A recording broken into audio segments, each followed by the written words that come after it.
All right, what is a namespace? We've kind of looked at it, we never looked at it in detail, right? Namespace is a common concept in computer science world. It usually provides a logical grouping of related resources. Right? Why do we use them?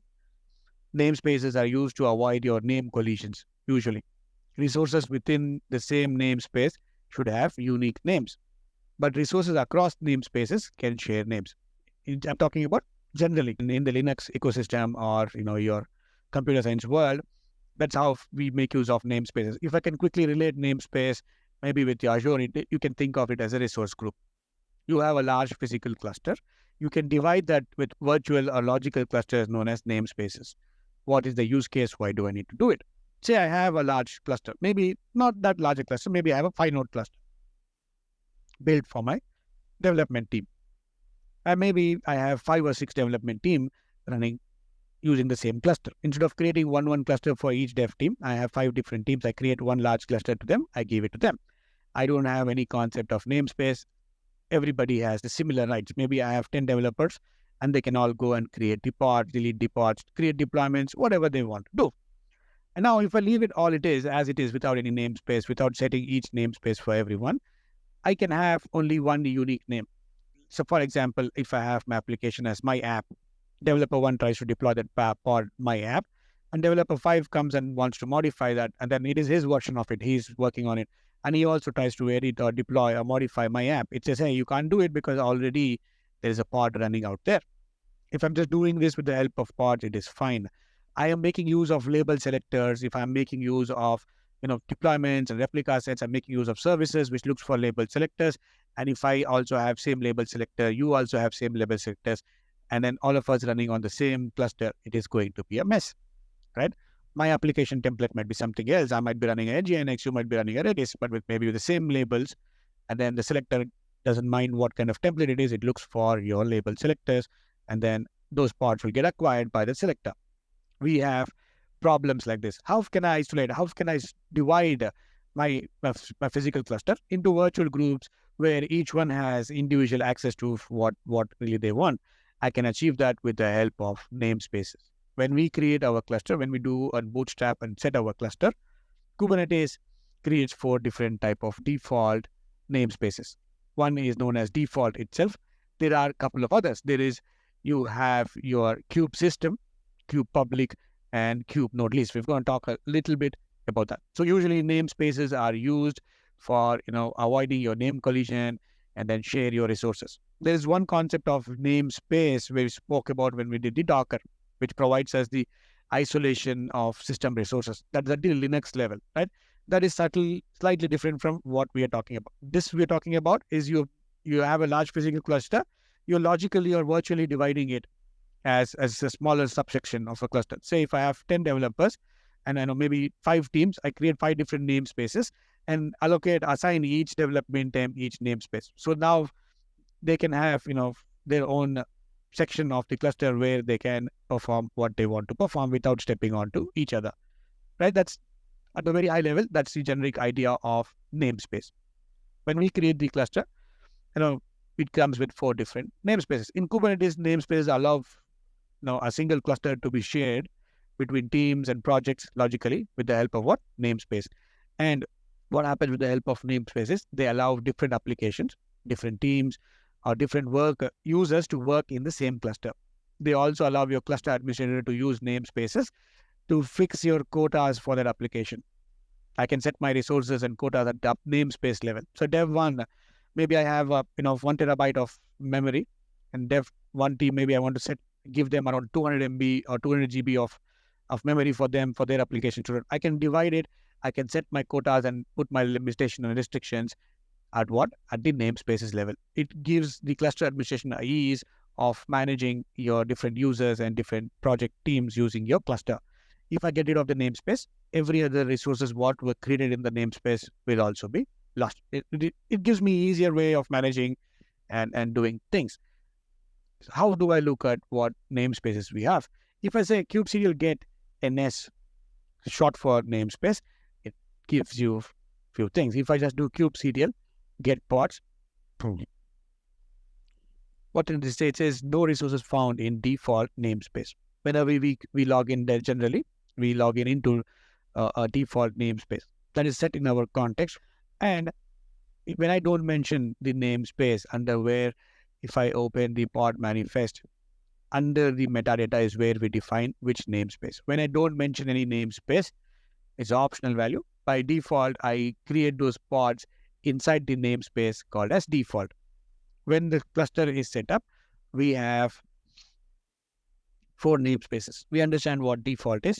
Let's look at what kube system is. If I do kubectl get pods and I hit enter, it is going to by default look at into a default namespace. How can I look at the file, the pods or the resources inside different namespaces is by specifying the namespace name. The short is I can do a -n and the namespace name. Now it's going to show me all the pods running inside the kube system. What is kube system used for? Kube system is used for, and for your system, your Kubernetes related resources to pods to be created, services, deployment, whatever related to running your Kubernetes system. Right? Usually user pods should be avoided, should not be made and run here. We said when we created the cluster, our API server, controller, scheduler, proxy, all of them got created as static pods.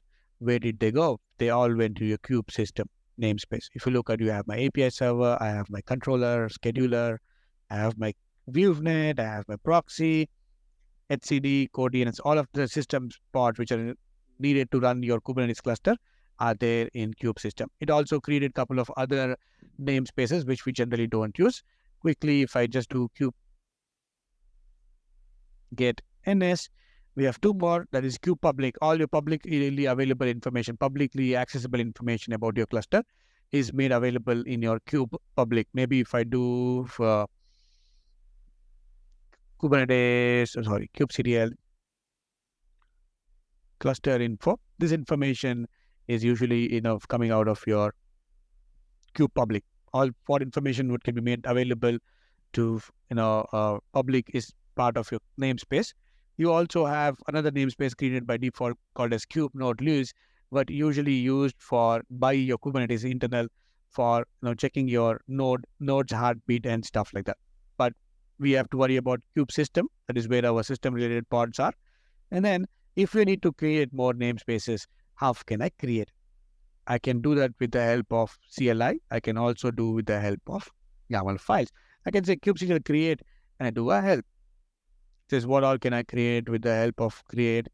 I can also create a namespace. Very nice. Can I look at it more information? Yes, you can. I come back, I say kubectl create namespace and I do a help.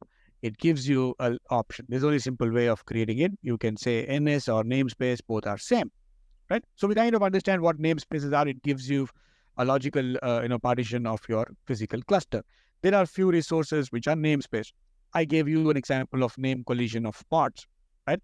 Or maybe I create a deployment with the same name, same selectors. If I run everything together, me and you from different teams, maybe because of same label selectors or same names, we're going to have name collision. So we have our own namespace. Within that, our names have to be unique. But there are some resources which are cluster-wide. And there are some resources which are specific to namespaces. How can I identify that? Which resource is maybe specific to a namespace? Which resource is specific to a name cluster-wide? If I do kubectl and I do check for API resources, all right. So now if I look at all of the API resources, what I have, if I do kubectl API resources, it's going to show you all of these. These are the many number of resources what you can create in Kubernetes. Right? Like I said, there are a lot of things have a lot of use cases. We are looking at few things. We have looked at, maybe the pods, nodes, and stuff like that. Now, if you look at maybe, let me go to pod. It says, is it namespace? Meaning it's true, right? What the point I'm trying to make is, there are few resources which are namespace, few are cluster-wide, right? For example, your volume is a cluster-wide resource. You can't tie it up, with the help of namespace. Whatever namespace is, this volume is a cluster resource. So you see that as false. Now, just the example of what I was using was name collision. So you can have unique names inside your namespaces. This resource pod, what we create, it can be namespace specific. Right? Which all resources are namespace specific and not, we can take a look at that API resources. Like when I say API resources, what all kind you can create. Where in Kubernetes cluster you have API version, you have kind, right? If you look at the kind, this is the kinds. This is the kind of object what you can create in your Kubernetes cluster. There are many more, right? You can have a role binding. If you have one more information, we know what we need to do. We can do what? kubectl explain me that particular API resource. It's going to show us few things. Of course, use this kubectl API resources is the command. Use it, and then maybe you can run from it. Right? I was just showing you how those are namespace specific. So guys, this was our expert from team K21Academy, and if in case you want to have a deeper dive and want to build a career in Kubernetes and Docker, including DevOps, then we have something really special for you. We have our free class on mastering Kubernetes, Docker, and DevOps that includes how to build in-demand skills and land a high-paying job. So for that, you just have to visit k21academy.com/K8S02. You have to click on book your free seat now. And after that, select an event date according to your availability. Enter your name, your email address, your phone number, and click on yes, save my seat. Moving ahead, you'll be seeing this kind of interface. You just have to save this link on the extreme right, add it to your calendars, and I'll see you in the free class. Till then, take care and keep learning.